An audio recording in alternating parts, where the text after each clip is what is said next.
구원받은 하나님의 자녀에게 최고의 축복이 무엇일까요? 구원받은 하나님 자녀에게 주시는 최고의 축복은 뭐냐면 하나님이 나와 함께 하시는 것입니다. 그것이 구원받은 하나님의 자녀가 받는 최고의 축복입니다.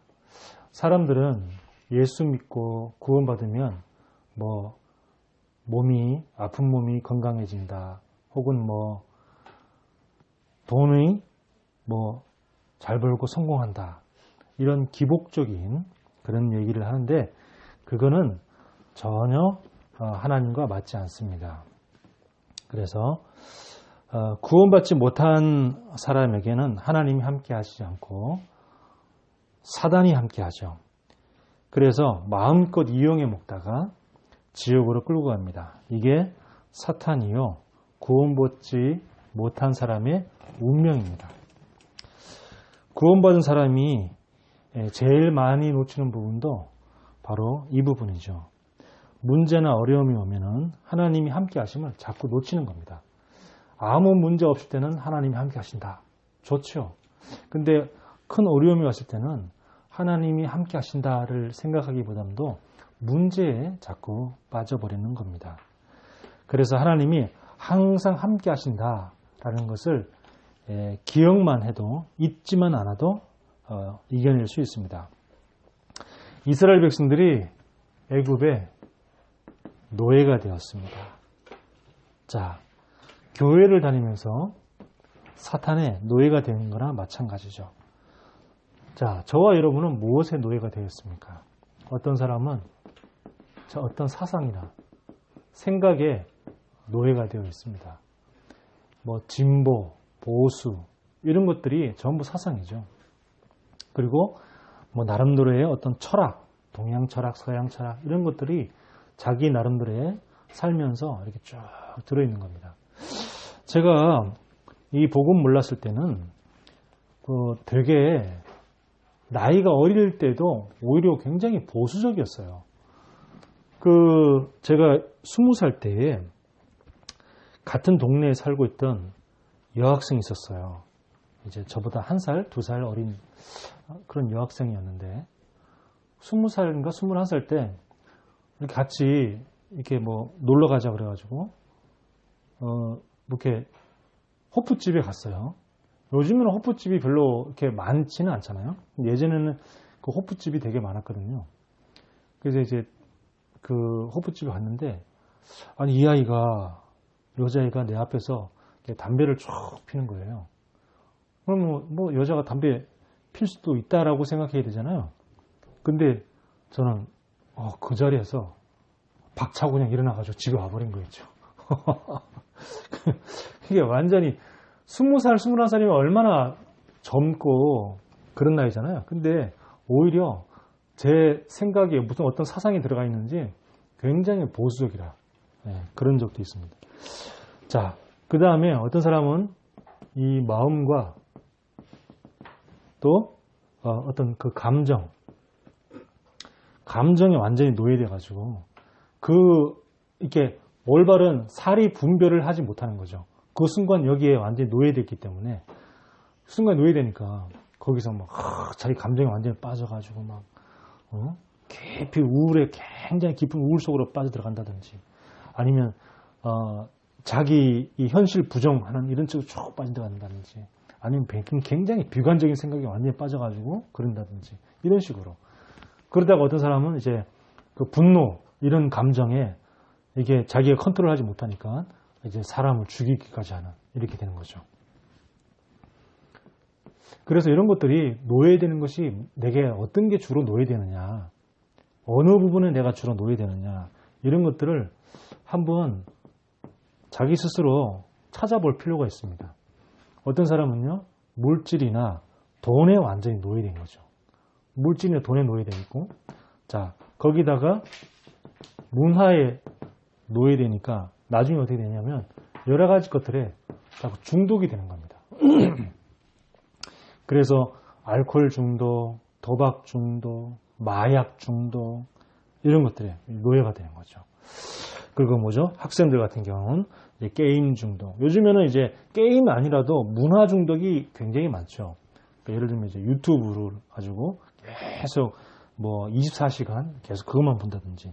그래서 어릴 때부터 이렇게 막 시간을 정하고 막 이런 것들이 참 중요하죠. 왜냐하면 이게 문화의 중독이 돼버리니까. 자, 그리고 이 사탄과 귀신. 여기에 결국에는 완전히 노예되어버린 이런 것들이 너무나 많습니다. 아담 하와가 사탄이 네가 하나님처럼 될 것이다 하는 그 말에 뭐죠? 내가 하나님? 거기에 완전 허영이라는 감정의 노예가 되어버렸죠. 그래서 하나님 먹지 말라고 하는 그 언약을 놓쳐버린 겁니다. 생각이 안 나는 거예요. 왜? 감정과 마음이 완전 노예됐기 때문에 그것만 생각하는 거라. 자, 그래서 완전히 모든 인류가 재앙과 저주에 빠지게 되는데 마음은 어떻게 됩니까? 곧 행동을 낳게 되죠. 그래서 이 마음이 중요합니다. 감정에 중요합니다. 이 감정이 또 없을 수는 없어요. 우리가 은혜 받을 때 필요한 부분이 뭐죠? 은혜 받는 통로가 이 마음 감정이잖아요. 말씀 들을 때 은혜 받는다. 이 마음 감정이 은혜 받는 통로인데 이 마음 감정이 은혜 받는 통로가 아니고 사단의 통로가 되어버리면 범죄에 쓰임 받는 그런 게 됩니다. 자, 그래서 하나님이 이스라엘 백성들이 이렇게 노예가 됐으니까 해결책을 주셨습니다. 모세 보고 모세야 애굽으로 돌아가서 이제는 그 이스라엘 백성들의 젊은 남자들을 뽑아가지고 군대를 조직해라. 내가 너와 함께 하겠다. 그래서 저 애굽 군대들과 싸워라. 이렇게 말했으면 오히려 그게 더 이성적이고 오히려 그게 더 합리적일 수도 있어요. 내가 너와 함께하니까 걱정하지 말아라. 반드시 내가 너와 함께할 것이다. 그러니 저 애국 군대를 박살내라. 이러면은 오히려 진짜 힘이 날 수도 있고 오히려 믿음이 생길 수도 있어요. 자, 그런데 하나님은 전혀 힘도 안 생기고 오히려 믿음이 떨어지는 말씀을 주셨어요. 무슨 말씀을 주셨습니까? 출애굽기 3장 18절에 제사 드리러 나가라. 그렇게 얘기해라. 이렇게 말했단 말이에요. 자, 피제사. 이걸 말한 겁니다. 그냥 아무것도 안 하고 어떤 방법이나 어떤 그런 것들을 해결책을 제시해 주는 게 아니라 그냥 이 언약을 주신 거예요. 야, 모세야, 네가 바로왕에게 가가지고 우리 민족인 피제사를 드리려고 해야 되니까 우리가 저기 사흘길 좀 떨어진 애굽에서 사흘길 좀 떨어진 곳에 광야로 가서 거기서 제사 드리게 하옵소서. 이걸 얘기해라. 이렇게 얘기한 겁니다. 자, 여러분 어떤 게 더 믿음이 생깁니까? 내가 너와 함께 할 거니까 군대를 조직해가지고 애국 군대를 맞서 싸우라. 내가 반드시 너와 함께 할 것이다. 이게 더 힘이 생깁니까? 그런 거 전혀 얘기하지 않고 피제사 이 언약 붙잡고 가라. 어떤 게 더 힘이 생깁니까? 어떤 게 더 우리 마음에 좀 더 이렇게 믿음이 생기는 말일까요? 어떤 게? 여러분 우리 그 일제시대 때 우리 한국군이 어떻게 했어요? 군대를 조직했잖아요. 군대를 조직해가지고 광복군 이런 이름으로 계속 싸우고 맞서 싸우고 뭐 청산리 정투 무슨 뭐 이런 거 이렇게 막 이렇게 했잖아요. 그렇게 하면은 우리가 이해되어지고 야 맞아 그게 더 진짜 합리적이다 이렇게 생각할 수 있잖아요. 근데 하나님은 그런 방법을 전혀 얘기하지 않고 그냥 이 말씀만 떡 주셨어. 피제사 이 언약만 붙잡고 가라. 참 여러분 오히려 저는 그래요. 여러분 저는 이 말씀을 보면서 야 이게 과연 이게 믿음이 생기는 말일까? 여러분 이 말씀 딱 붙잡을 때 만약 똑같은 상황 속에 여러분이 모세라고 생각했을 때 이 말씀을 받았을 때 믿음이 생길까요? 저는 오히려 믿음이 안 생길 것 같아요. 그러니까 이 말씀만 주시고 이 말씀만 붙잡고 가라는 겁니다. 네. 어떤 무기를 주시고 최신 무기를 주면서 이 무기를 가지고 싸워라. 이러면은 와 그래 한번 해볼 만하다 이런 생각이 들잖아요. 근데 그 강한 강대국을 앞에 두고 야 말씀만 붙잡고 가라. 이러니까 힘들잖아요. 만약에 우리가 일제시대 때 일본의 그 뭐 총독 앞에 가가지고 우리가 제사를 드려야 됩니다. 그러기 때문에 우리를 저 백성들이 전부 다 우리 조선 백성들이 전부 다 어디 지역으로 가서 예배를 드리고 올 테니까 우리를 전부 다 풀어주세요. 이렇게 말하면 일본군들이 가만히 있었겠습니까? 이것들이 이 조센징 새끼들이 미쳤나 하면서 막 그랬겠죠. 딱 그거라 지금. 여러분 이해되죠 상황이? 제가 지금 무슨 얘기하는지 이해됩니까? 네? 이런 상황들이 자 이렇게 된 거예요. 만약 예를 들어서 이 재앙을 먼저 하나님 막 쏟아가지고 엄청난 재앙을 다 가지고 애굽을 갖다 박살 내놓은 다음에 자 가라. 그러면 이제는 가라. 그러면은 하나님이 다 역사를 했으니까 박살 냈으니까 그럼 모세가 뭐 당당하게 힘있게 가겠죠. 역시 하나님은 무적의 하나님, 능력의 하나님 그러면서 막 의시되면서 야 애굽 민족들 니들 다 봤지? 우리 여호와 하나님 어떤 능력의 하나님인지 이렇게 막 기세등등하게 갈 텐데 하나님은 이런 것도 재앙도 안 내리고 어떤 방법도 얘기하지 않고 최신식 무기를 주는 것도 아니고 그러면서 그냥 말씀만 딱 던져주고 이 언약 붙잡고 가 그러면 될 거야. 이렇게 얘기를 하니까 참 우리 인간의 생각으로는 이게 참 오히려 이게 안 맞는 건데 하면서 오히려 불신이라는 게 생길 수 있잖아요. 근데 이게 맞는 거죠. 보세요. 피제사 이 언약 붙잡고 말씀만 붙잡고 갔어요. 말씀만 붙잡고 갔는데 그 이후에 하나님이 10가지 재앙을 일으켰어요. 이게 순서입니다. 먼저 언약을 주시고 말씀만 딱 붙잡았는데 하나님이 그 말씀에 의해서 재앙을 딱 내리는 겁니다. 요 순서로 이렇게 딱. 자, 그래서 우리는 하나님의 방법을 잘 알아야 됩니다. 우리는요 세상 속에 오랫동안 살아왔다 보니까 뭐든지 자꾸 방법 이런 거에 자꾸 익숙해요. 방법, 어떻게 해결책 이런 거, 그 다음에 어떤 응답 받는 거 이런 거에 너무 눈이 밝은 거 있죠. 내가 응답을 받아야지 뭐 응답부터 받고 내가 뭘 하겠다 이런 것들이 너무 많습니다. 그래서 우리는 선 방법 후 언약 그죠? 우리 인간들은 그래요. 선 방법 후 언약인데 하나님 뭐냐? 선 방법 후 언약이 아니라 네 생각부터 내려놓고 하나님의 방법은 뭐야? 언약이 곧 방법입니다. 복음이 곧 방법이라니까요. 그리스도가 방법이라니까요. 우리 인간은 자꾸 그래도 내가 지금 어렵고 힘드니까 그래도 어떤 이걸 해결하기 위해서 어떤 방법을 찾아봐야 되지 않을까? 이렇게 이제 그게 뭐냐? 인간적인 생각이 너무 지금까지 살아왔기 때문에 그래요. 하나님은 살아계십니다. 하나님은 우리와 함께 하십니다. 그렇다 그러면 뭐냐? 언약이 곧 방법입니다. 모세가 언약을 붙잡고 간 건데 언약 붙잡고 가니까 하나님이 그 뒤에 따라서 모든 재앙을 다 내리시고 그래서 하나님은 모세를 통해서 이스라엘 백성들을 출애굽시키셨습니다. 방법이 따로 있는 게 아닙니다. 언약이 곧 방법이다. 여러분 이거를 진짜 기억하셔야 돼요.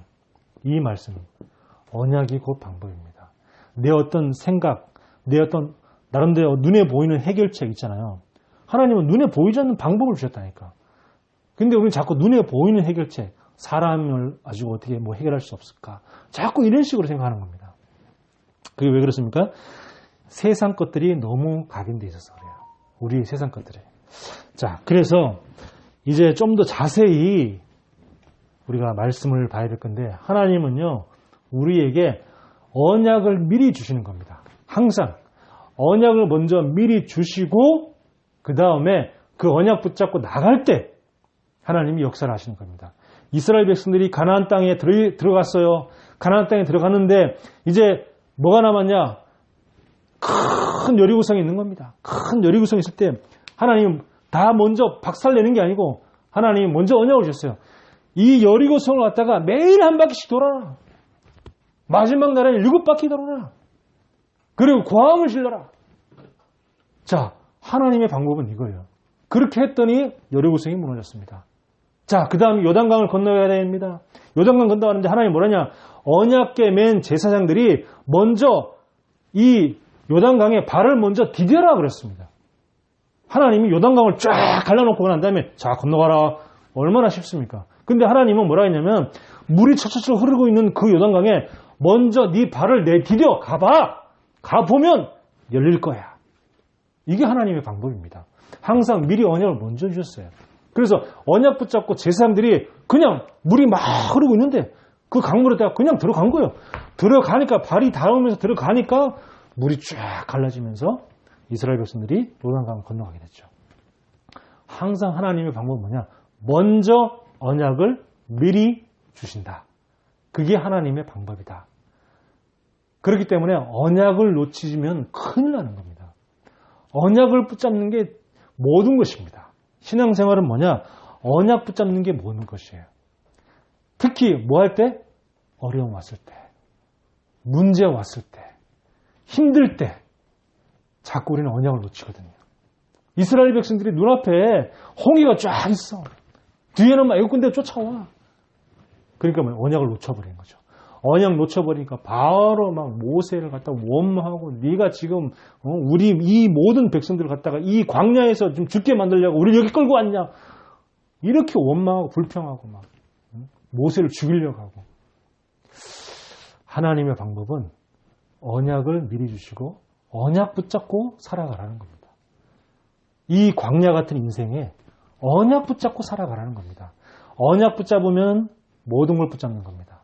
언약 놓치면 다 놓치는 거예요. 언약 놓치면 바로 우리는 뭐죠? 여기에 노예돼 버립니다. 언약 놓쳐버리면. 언약 놓치면 바로 내 마음, 생각, 물질, 돈, 문화 여기 다 노예돼 버리는 거예요.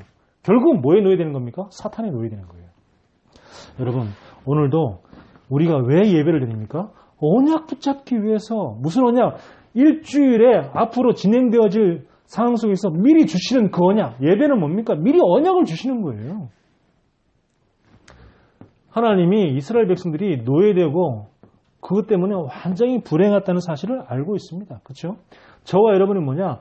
노예되고 불행한 인간이었어요. 근데 하나님이 우리에게 언약을 주신 겁니다. 무슨 언약? 그리스도 십자가 언약을 주신 거예요. 그 언약을 붙잡고 나니까 우리가 구원받은 거죠. 우리가 구원을 어떻게 받았습니까? 내가 무슨 행동을 하고 내가 어떤 방법을 했습니까? 구원받기 위해서? 구원받기 위해서 어떤 방법을 한 게 아닙니다. 저와 여러분들이. 구원받기 위해서 뭐냐? 그리스도는 언약을 붙잡았는데 하나님이 저와 여러분을 구원해 주신 거예요. 모든 신앙생활이 그래요. 우리 신앙생활의 시작이 구원인데 신앙생활의 시작이 뭐죠?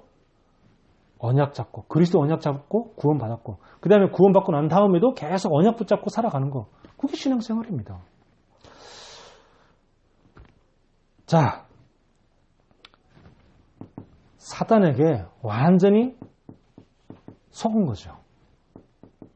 인간이 사단에게 완전히 속아버린 겁니다. 이때에 하나님이 어떤 언약을 주셨습니까? 창세기 3장 15절에 뱀 대가리를 박살내는 여자의 후손. 다시 말하면 사탄의 대가리를 박살내는 그리스도. 이 언약을 딱 잡은 겁니다. 이 언약을 먼저 딱 주신 거예요.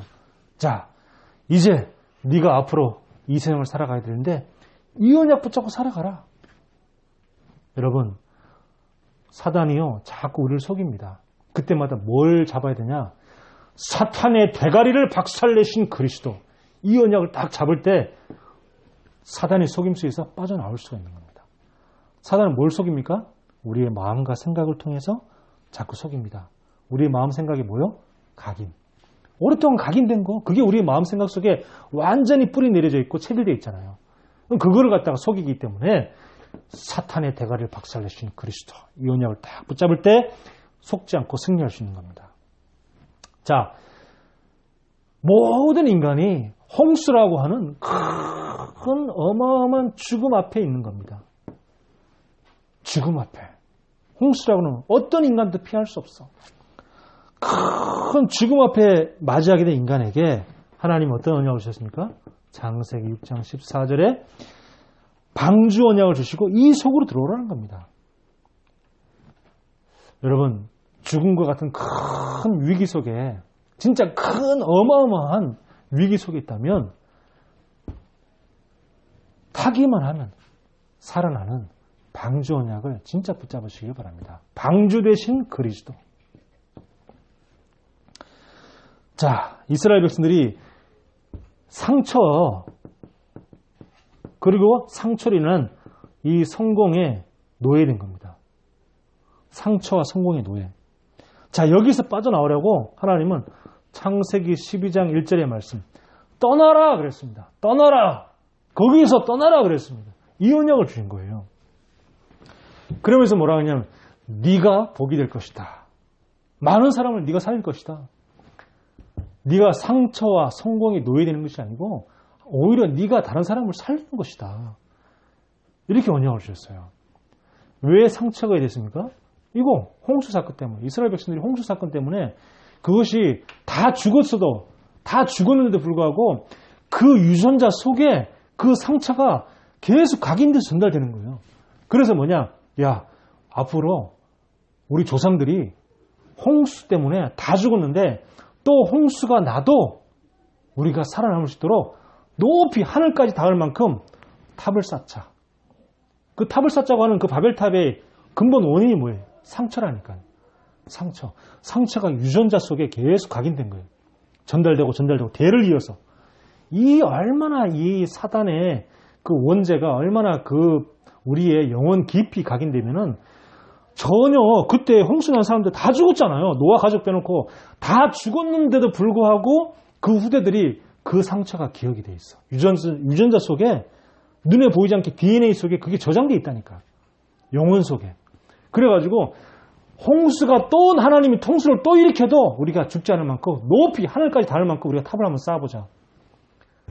상처의 노예, 성공의 노예. 거기서 빠져나와라. 그러는 겁니다. 여러분 자꾸 상처 속에 자꾸 되돌아갑니까? 과거의 상처 속에 자꾸 되돌아간다. 그럴 때마다 뭘 잡으냐? 떠나라! 이게 아브라함이 주신 말씀이에요. 떠나라 그랬어요. 네 상처 속에서 떠나라! 네가 지금 성공에 노예되어 있냐? 거기서 떠나라! 이겁니다. 언약을 주셨어요. 그 아브라함이 언약 잡고 나갔잖아요. 떠났잖아요. 여러분 잘 이해가 안 된다 그러면 그냥 한마디로 그냥 그리스도. 그냥 언약, 그 언약만 딱 잡으시면 됩니다. 어떤 집사님이 어릴 때 아버지가 외도를 하는 바람에 집을 나갔어요. 아버지가 외도해서 집을 나갔어. 집을 나가니까 자기 어머니가 혼자서 네 남매를 혼자서 이게 키우는데 자기가 이제 첫째인가 봐. 그러다 보니까 그 어머니가 늘 안쓰럽고 안타깝죠. 그죠? 여자 혼자서 네 남매를 간수하려니까 얼마나 힘들겠어요. 그러니까 자기가 먹고 싶은 거, 입고 싶은 거, 하고 싶은 거 꾹꾹 눌렀던 거야. 꾹꾹 누르면서 그렇게 살아왔어. 그래서 어른이 됐는데 자기의 부족함을, 자기의 결핍을 갖다가 채워줄 만한 그런 남자가 발견이 됐어. 그래서 그 남자의 자기의 어떤 인간적인 조건, 계산 그런 걸 가지고 그 남자랑 결혼을 했어. 그래서 맞벌이 하다 보니까 어느 정도 경제가 좀 쌓이겠죠. 맞벌이 하니까 집안의 경제가 좀 쌓여요. 자, 이러면서 보니까 이제 돈이 좀 여유가 생기니까 그동안 눌러왔던 걸 막 하는 겁니다. 이제 못했던 거, 어릴 때 못했던 거, 하고 싶었는데 못했던 거 있잖아요. 먹고 싶은 거, 좋은 옷, 그리고 여행, 가고 싶은데 못 갔던 거, 이런 거 이제 막, 그 다음 그걸 막 항상 하고 다니는 거예요. 과거에 가난이라고 하는 그 상처 때문에 눌러왔던 것을 갖다가 지금 이제 경제의 여유가 생기니까 이제 막 그걸 막 하는 거예요. 그걸 막 하는 거죠. 그렇게 이제 막 하다 보니까 어느 날 이제 교회까지 가게 됐어. 이제 뭐 잘 됐잖아요? 교회까지 가게 됐으니까 교회에서도 막 열심히 주일 한 번도 안 빠져. 예배 한 번도 안 빠지고 그러면서 또 교회에서 봉사도 많이 해. 그러니까 속으로 무슨 생각이 딱 드냐면 내가 이렇게 예배를 주일을 한 번도 안 빠지고 그리고 내가 이렇게 교회 봉사를 많이 하니까 하나님은 나에게 엄청난 복을 주실 거야. 축복하실 거야. 이런 생각들이 쫙 밑에 깔리는 겁니다. 점점. 자, 그러면서 이제 자기는 맞벌이 하면서 그러면서 주일날 교회에서 완전히 헌신하고 하루 종일 교회에서 살고 그러면서 애도 잘 키우고 그러니까 자기 마음속에 뭐가 싹 오냐면 이 교만이 싹 올라오면서 사람들이 이제 무시가 되는 거예요. 자기도 모르게 무시가 되어가지고 그러면서 남편도 이제 막 무시하게 되고 그렇게 살아왔는데 어느 날 남편이 외도를 하기 시작하는 거예요. 남편이 외도를 하기 시작하고 집을 나가버리고 그 다음에 그리고 난 다음에 바로 시아버지가 얼마 있다가 돌아가시고 시아버지 돌아가신 난 다음에 장례를 치렀는데 한 달 후에 또 시어머니 또 돌아가 버리시고 그리고 조금 있다가 자기가 그렇게 무리해가지고 대출받아가지고 그래가지고 아파트를 좋은 지역에 샀는데 그 아파트가 대출을 못 받아가지고 이제 돈을 못 갚아가지고 이 아파트를 갖다가 아주 자기가 샀던 금액보다 더 헐값에 아주 이제 팔게 되어지고 이런 이제 막 환란들이 계속 들이닥치는 거예요. 자기는 잘한다고 했는데 자기는 이렇게 막 맞벌이 하면서 그렇게 바쁜 시간에도 애 잘 키우고 그리고 그러다가 주일날 또 열심히 교회 가서 봉사하고 헌신하고 잘했잖아요. 인간으로 보기는 인간의 눈으로 보면 잘했잖아. 근데 자꾸 문제가 막 터져.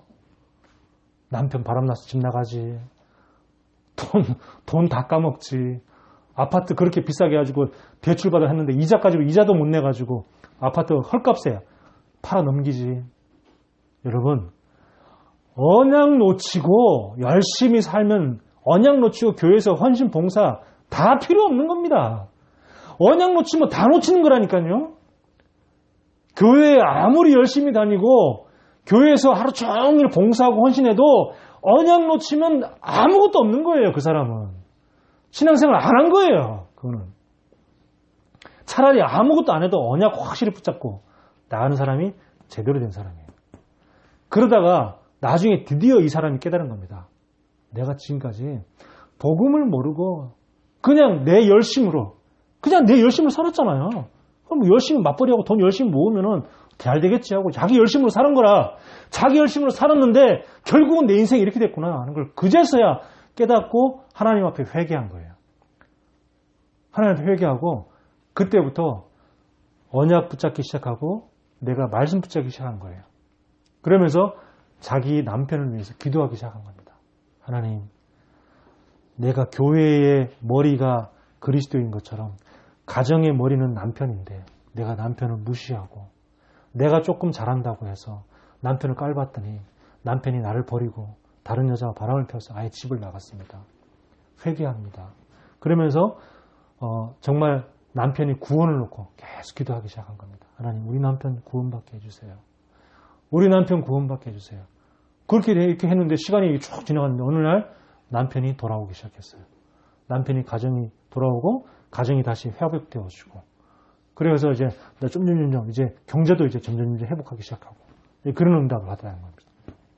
여러분, 그러니까요 이게 다예요. 사실은 이게 답니다.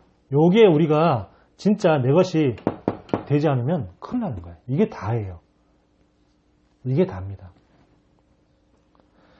자, 그래서 하나님은 항상 뭐죠? 미리 하나님은 언약을 주십니다. 하나님이 모세에게 미리 언약을 주셨어요. 오늘 읽었던 18절부터 22절까지 보면 자, 다시 한번 봅니다. 출애굽기 3장 18절에 무슨 언약을 주셨어요?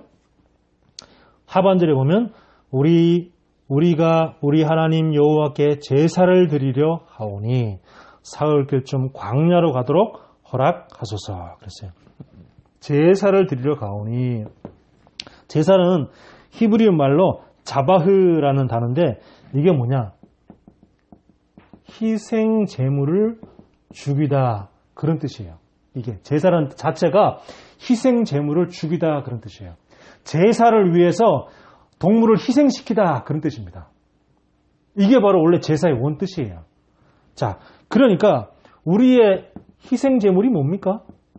누가 희생 제물이에요? 바로 주로 희생 제물이 양이죠. 그 양은 누굴 의미합니까? 그리스도. 그리스도가 우리의 희생 제물이라. 양이 우리의 희생 제물이라. 그러니까 대대로 이 언약은 뭡니까? 지금 이스라엘 백성들이 대대로 노예됐잖아요. 그죠? 대대로 노예했다는 말은 뭡니까? 대대로 이 가문이 저주 가운데 있는 거예요. 가문이 재앙 가운데 있는 겁니다. 완전히 이 가문의 처절한 운명이죠. 영적인 저주고 가문에 대물림 되는 거죠. 가문에 대물림 되어지는 저주와 재앙을 끊는 그 언약이 뭐냐? 그게 바로 희생제사. 이 언약이에요. 하나님이 그 언약을 주신 겁니다. 이스라엘 백성들에게, 모세에게 은혜를 주신 거예요. 지금 이스라엘 백성들이 대대로 지금 저주와 재앙 가운데 있지 않냐? 그것도 하루 이틀이 아니고 400년 동안이나 그 제재로 대대로 노예되는 그 저주와 재앙의 그 운명의 그 테두리를, 그 고리를 완전히 끊어버리는 그 언약을 뭐냐? 그게 뭐냐? 바로 희생제물, 그리스도 어린 양. 이걸 언약을 주신 거예요. 그래서 이 피제사는 뭐죠? 그리스도 언약이 선포되는 예배입니다. 그죠? 제사 예배. 그리스도 언약이 선포되는 예배잖아요. 하나님은요, 그리스도 이 피 언약 없는 예배는 하나님 받지 않으세요. 정말입니까? 정말입니다. 실제 있습니까? 있습니다. 봐, 창세기 44장에 이 가인과 아벨 보세요. 하나님이 피 언약 잡은 아벨의 예배는 받으셨고 피 없는 가인의 예배는 하나님 받지 않았잖아요. 그러니까 지금의 교회의 문제가 뭡니까? 교회에서 계속 피가 뿌려지느냐? 예수 피가 선포되느냐? 예수 피 없는 좋은 얘기만 하는 예배냐? 그거예요. 하나님이 그랬잖아요. 지금 광야로 피 제사 드리러 가야 되기 때문에 나가야 된다. 그 말은 뭡니까? 그리스도의 피 선포되는 그 예배를 우리가 회복해야 된다. 이스라엘 백성들이 그리스도의 피가 완전히 끊어졌잖아요. 요셉 이후로. 그 예배를 회복해야 된다. 그 말입니다. 그러면서 또 미리 말씀을 주잖아요. 자, 출애굽기 3장 19절에서 20절. 이 보면 미리 말씀을 주셨어요. 어떤 일이 생길지 하나님 미리 말씀을 주십니다. 19절에 내가 아노니 강한 손으로 치기 전에는 애굽 왕이 너희가 가도록 허락하지 아니하다가 내가 내 손을 들어 애굽 중에 여러 가지 이적으로 그날을 친 후에야 그가 너희를 보내리라. 이렇게 하나님 미리 말씀을 주셨죠. 그죠? 이스라엘 그 애굽 왕이 이스라엘 백성들을 갖다가 그냥 쉽게 안 내보낼 거다. 여러 가지 이적으로 이스라엘 백성이 애굽을 간다 박살 낸 다음에 그 다음에 보낼 것이다 라고 미리 얘기를 하셨어요. 미리 주신 겁니다. 자, 강한 손으로. 그리고 여러 가지 이적. 그걸 뭐죠?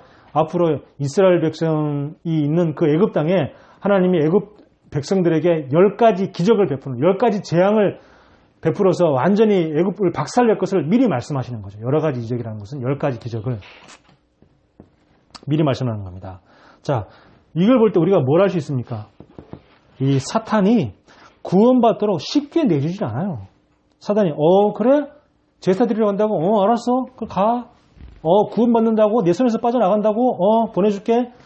쉽게 구원받지 않는다니까요. 지금 여러분 밖에 나가서 좀 더 예수 믿으세요. 해보세요. 제가 예, 알겠습니다. 예수 믿을게요. 이런 사람이 누가 있습니까? 정신병자 빼놓고는 없어요. 정신병자 빼놓고는 거의 없습니다. 사단이요 절대 쉽게 내주지 않아요.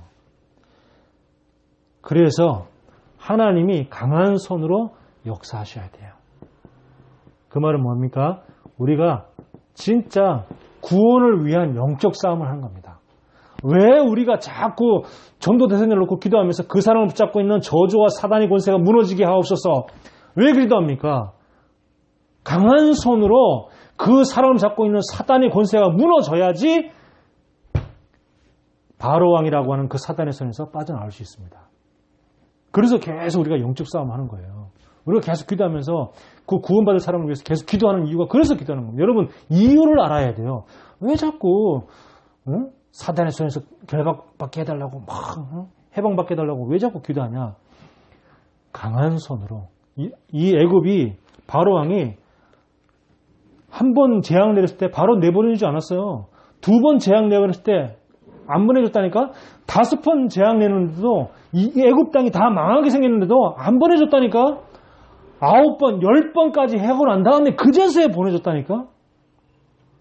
여러분, 왜 계속 흑암을 꺾고 왜 계속 사단의 권세를 박살내야 하는지 그 이유를 발견하시길 바랍니다. 진짜 사단의 권세를 꺾으시길 바랍니다. 사단의 권세를 박살내시길 바랍니다. 누구 이름으로? 피제사, 희생양, 그리스도. 그리스도 이름으로 계속 사단의 권세를 박살내시길 바랍니다. 그래야 그 영혼을 빼앗을 수가 있어요. 그래야 그 여러분들을 잡고 있는 사단의 성에서 완전히 해방될 수 있는 거예요. 자, 또 말씀을 미리 주십니다. 21절에서 22절. 내가 애굽 사람으로 이 백성에게 은혜를 입히게 할지라. 너희가 나갈 때에 빈손으로 가지 아니하리니 여인들은 그 모든 이웃 사람과 자기 집에 거류한 여인에게 은폐물과 금폐물과 의복을 구하여 너희 자녀를 꾸미라. 너희는 애굽 사람의 물품을 취하리라. 자, 완전히 사단에게 빼앗긴 것. 사단에 빼앗긴 것을 다시 회복할 것이다 라고 합니다. 뭐죠? 후대에게, 너희 자녀에게 입히라 그랬어요. 후대를 위한 경제. 후대를 위한 경제를 회복하게 할 것이다. 그 말입니다. 또 우리 뭘 빼앗겠습니까? 완전히 이 신분을 빼앗겼잖아요. 이스라엘 백성들이 지금 자기가 하나님의 백성인지도 몰라. 완전히 노예를 갖다 하루 이틀도 아니고 40년, 400년을 해보니까 자기가 누군지도 모른다니까. 문제 속에 완전히 잡혀가지고 문제의 노예가 돼가지고 문제가 노예되기 때문에 내가 누군지를 잊어버렸어. 기도를 잃어버린 겁니다. 그리고 하나님 나라의 문화를 잃어버렸어요. 그래서 흑암 문화, 사탄 문화, 귀신 문화에 완전히 노예되어 버린 겁니다. 우상 문화에 노예된 거죠. 애굽이라는 것에서 늘 보고 배운 게 뭐예요? 눈만 뜨면 보고 배운 게 뭐야? 우상 숭배하는 거. 애굽 백성들이 늘 우상 숭배하니까. 여러분 가정과 가문의 우상 숭배의 그 문화가 예수 그리스도 이름으로 무너지기를 축복합니다. 그렇죠? 아멘이죠. 제가 엊그저께 강성진 이현영 부부 새롭게 하셔서 나온 걸 봤어요. 이렇게 봤는데 나는 강성진 그냥 배우는 알고 있었지만 그 전에 TV에 무슨 나와가지고 자기 아내를 무시하고 그런 걸 전혀 몰랐어요. 그런 프로그램이 있는지도 모르고 우리 TV를 안 보니까 몰랐는데 우리 이제 은미가 이제 그런 얘기를 해가지고 난 다 보고 나서 은혜를 많이 받았거든요. 은혜 받았는데 그런 얘기 하길래 이 토크쇼에 와서는 그런 내용 전혀 없었는데 이게 보니까 뭐라고 했냐면 그 강성진이가 새롭게 해서 나와서 안 봤죠? 그거? 못 봤죠? 예. 그 얘기하더라고. 컨셉이었다 그래요. 컨셉. 그러니까 거기 제작자들하고 별거가 별거냐? 거기서 자기가 했던 그런 모든 것들은 연기고 컨셉이었다고 그렇게 얘기하더라고요. 그러니까 사람들이 연기고 컨셉인데 그걸 속는 거야. 그 진짜인 줄 알고. 리얼 관찰 방송이니까 진짜인가 보다 이렇게 하고. 그래서 내가 그때 이제서야 생각났어요. 아, 그렇구나. 그러면은 지금 1호가 될 수 없어. 거기서 그런 것도 팽현 속에 막 파던지고 이런 것들도 컨셉일 수 있겠다. 약간 과장한 거죠. 약간의 그런 남편한테 그런 마음이 화나는 마음이 있는데 더 과장하고 오버해가지고 또 이렇게 그런 어떤 그 재미를 위하여, 시청률을 위하여 그런 컨셉일 수 있겠다. 그런 생각을 했죠. 이거 보니까 부부가 굉장히 너무 다정하고 너무 서로를 위하고 사랑하고 막 그래요.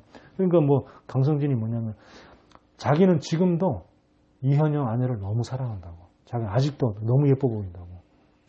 그런 얘기를 하는데 무슨 얘기를 하냐면 제가 그 얘기 아니고 중요한 거는 애가 셋인데 첫째 아이가 남자 아이인데 어릴 때부터 말을 안 하는 거예요. 그 집에서 부모님하고는 어느 정도를 이렇게 원래 이렇게 부모님하고는 어느 정도 대화를 하는데 학교 유치원 가도 말을 안 하고 학교 가도 거의 말을 안 하는 거예요. 그 부모 학교 선생님이 애가 벙어리인 줄 알 정도로 원래 말 못하는 장애인인가 알 정도로 그렇게 말을 안 하는 거예요. 그러니까 이제 그제서야 이제 이 부부가 굉장히 이제 심각하다는 거, 심각성을 깨닫는 거죠. 그러면서 그 아이를 놓고 계속 뭘 하냐.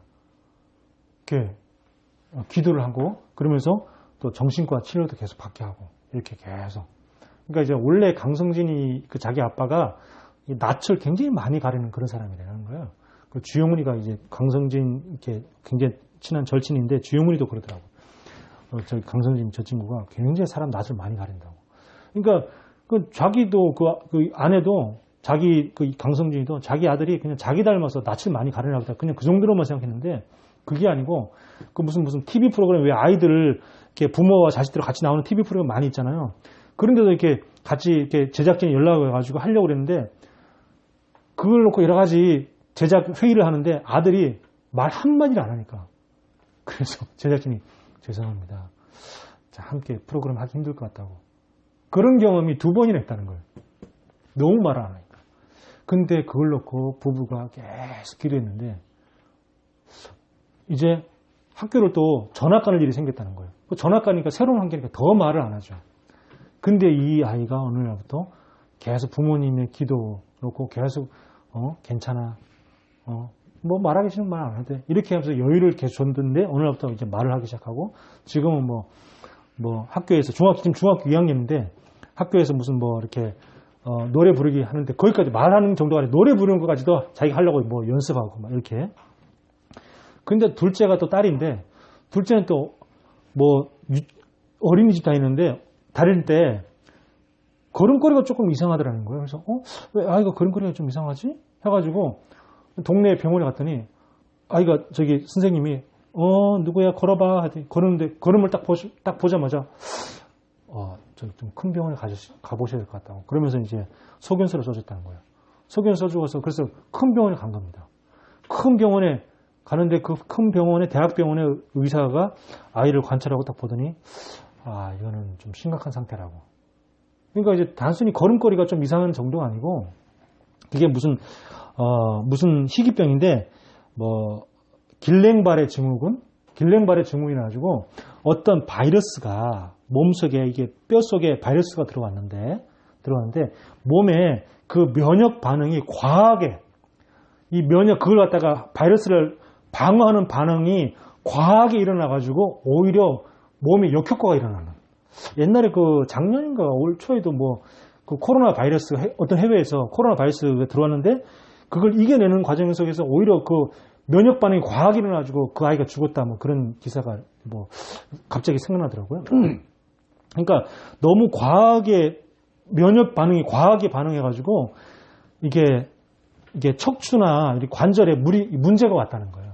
근데 그게 이제 그 혈관을 타고 신경을 타고 올라가다 보면 심장에 들어가면 이렇게 뇌까지 올라가는데 심장에 이렇게 문제가 생기면 이게 심장에 이렇게 멈춰가지고 죽을 수도 있고 이렇게 뇌로 올라가면은 뇌에 이렇게 그 혈관을 타고 들어가서 그 뇌가 문제가 와서 장애인이 될 수도 있고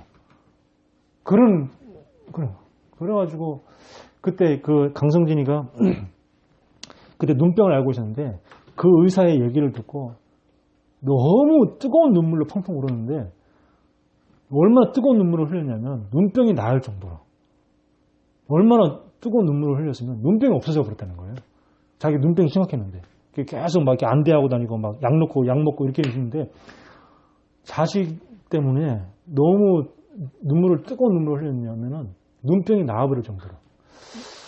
그래서 이제 막 계속 기도하면서 어떤 방법도 없대요. 치료법도 없다는 거예요. 희귀병이기 때문에 치료법도 없대요. 그러니까 이제 막 주변에 기도 부탁한다고 다 한 거예요. 그러니까 이제 여러 사람들이 기도 부탁했는데 그 얘기를 하는 거예요. 그때 자기는 이 중보 기도의 중요성과 가치를 그때 알았다는 겁니다. 중보 기도. 여러분 중보 기도가 뭔지 아세요? 중보 기도라는 것은 내가 다른 사람을 위해서 타인을 위해 기도하는 것이 뭐냐? 그게 바로 중보기도예요. 근데 그렇게 많은 사람들한테 중보기도를 요청했는데 어떻게 했냐? 다 나았다는 겁니다. 며칠이 지나고 병원에 입원해가지고 뭐 그냥 입원하고 말고는 입원 말고는 할 게 없어. 뭐 치료법도 없으니까 그냥 하늘에 맡기는 수밖에 없어. 그냥 병원에서 할 수 있는 게 없으니까. 그냥 단순히 이제 입원해놓고 입원시켜놓고 그냥 뭐 이렇게 그냥 링게나 주고 그냥 그거에 단 거죠. 뭐. 근데 그렇게 울면서 기도하고 그렇게 많은 사람들이 중보기도 하고 그래서 사람들 막 자기 아이를 위해서 그렇게 기도해 주는데 나았다는 거예요. 지금 이제 그 딸이 초등학교 5학년인데 키가 169cm. 그 동네에서 그 동네 아이들 중에서 제일 키가 크다는 거예요. 지금 이제 너무나 잘 크고 있고, 그래서 지금 이제 한 가지 아쉬운 점은 지금 면역 반응이 과하게 일어나기 때문에 코로나 그 백신을 맞을 수가 없대요. 코로나 백신을 맞으면은 오히려 또 면역 반응이 과하게 일어나지고 문제가 일어날 수 있기 때문에 그 아이는 그냥 백신 안 받고 대신에 어떻게든지 코로나에 안 걸리게끔 이제 잘 관리해주는, 그렇게 해야 된다는 거죠. 자, 여러분. 그러니까 여러분, 이걸 잘 기억하시죠. 누가, 그래, 알아서 기도해 줄게. 그 말이, 고마워해야 돼요. 누가 나를 위해서 기도해 주는구나. 우리 그때 그 영상에서 보니까 이제, 당신이 지쳐서 기도할 수 없대. 그때 이제, 누군가 널 위해 기도하네. 그 찬양을 이렇게 쭉 같이 이렇게 불렀는데, 우리가 누군가가 나를 위해서 기도해 준다. 그건 정말 감사한 거죠. 그죠? 그리고, 그때 이현영이 그러는 거예요. 자기는 지금도 누군가가 문제 생겼다. 기도한다. 그러면 그 사람의 심정을 내가 100% 내가 다 느낄 수는 없잖아요. 그죠? 그 사람이 정말 너무 힘들고 어려운 그 심정을 내가 100% 느낄 수는 없잖아요. 근데 100% 느낄 수는 없지만 정말 마음과 정성을 다해서 기도해 준대요. 그런 감정이 그 사람과 똑같이 100% 느낄 수는 없지만 그 사람에서 100% 그냥 내가 최선을 다해서 기도해 준다고 하더라고요. 왜 그러냐? 중보기도의 위력을 알기 때문에.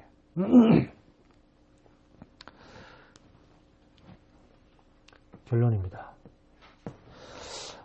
모세가 호렙산에서 하나님을 만났습니다. 모세가 광야에서 40년 동안 있으면서 호렙산에서 뭘 했냐? 하나님이 주시는 힘을 얻은 거예요. 외로운 시간이 아닙니다. 모세 혼자서 양 키우는 시간이 외롭고 힘든 시간이 아니고 굉장한 축복의 시간이죠.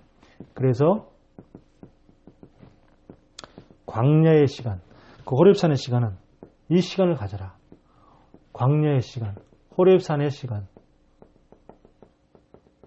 영적인 힘을 얻는 이 시간을 가져라. 그리고 두 번째, 하나님이 나와 함께 하신다. 그렇다 그러면 나는 어디에 있어도 혼자 살아남을 수 있다. 어디에 있든지. 그리고 어떤 상황이 있어야 있든지, 어떤 문제에 있든지 간에 하나님이 나와 함께 하기는 맞다면 살아남을 수 있다. 누구도 나를 도와줄 수 없다. 누구도 나를 도와줄 수 없어요. 그렇죠? 우리 딸이 어떤 문제가 와 있는데 학교가 와 있는데 학교에서 내가 뭐 도와줄 수가 없어. 딸을 위해서 기도해 주는 방법밖에 없어. 그렇죠?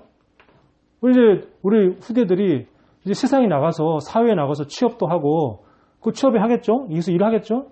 거기서 누가 도와줄 수 있습니까? 내가 그 취업에 그 현장 가서 뭐 직장 현장 가서 내가 같이 일합니까? 그럴 수 없어요. 누구도 도와줄 수 없어요. 저와 여러분을 도울 수 있는 분은 오직 하나님밖에 없습니다. 그렇다 그러면 하나님이 나와 함께 하신다. 나를 도울 사람은 오직 하나님 한 분뿐이다. 하나님 한 분으로 나는 살아남을 수 있다. 이렇게 생각하셔야 돼요. 누구도 도와줄 수 없습니다. 요셉이 노예가 됐습니다.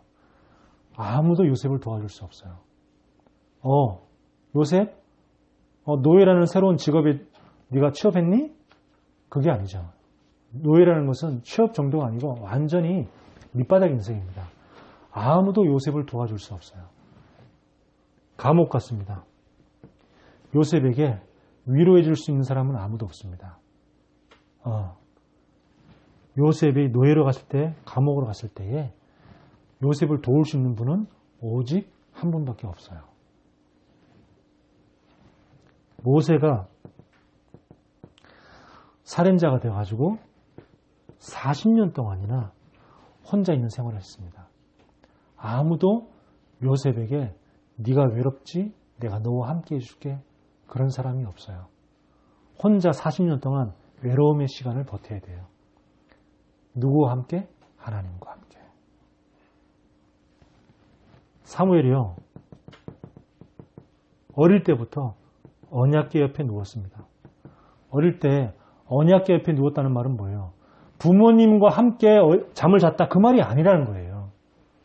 어릴 때부터 부모님과 떨어졌다는 말이에요. 언약궤 옆에서 혼자서 잤다는 겁니다. 어릴 때부터 사무엘은요, 언약을 각인시키는 시간을 가지면서 홀로 스스로 승리한 겁니다. 여러분, 시간이 아니고, 무서운 시간이 아니고, 두려운 시간이 아니고, 하나님의 은혜를 받는 시간입니다. 내가 혼자 돼 있다. 그 시간이 뭐죠? 하나님의 언약을 굳게 붙잡을 수 있는 축복의 시간이다. 그래서 어디에 있든지, 어떤 상황 속에 있든지 언약 붙잡고 그 상황 속에서 해방받으시기를 예수 그리스도 이름으로 축원합니다. 하나님이 함께 하심을 누림으로 어디서든지 살아남는 자 되기를 예수 이름으로 축원합니다. 기도하겠습니다. 하나님 은혜를 감사합니다. 하나님은 우리에게 좋은 방법을 주시거나 좋은 해법을 주시는 것이 아니고 언약을 먼저 주시고 언약을 붙잡으라고 하십니다. 언약 붙잡으면 모든 것은 되어진다고 말씀합니다. 모세가 언약 붙잡고 나갔을 때에 10가지 기적이 따라왔고, 모세가 언약 붙잡고 나갔을 때에 이스라엘 백성들이 출애굽하게 되어졌고, 모세가 언약 붙잡고 나갔을 때에 홍해가 갈라지는 그런 어마어마한 역사들이 일어났습니다. 내 생각을 내려놓게 하시고 언약 붙잡을 수 있도록 축복하여 주옵소서. 내 걱정과 두려움과 염려와 불안을 내려놓고 언약 붙잡고 승리하게 하옵소서. 예수 그리스도 이름으로 기도합니다. 아멘.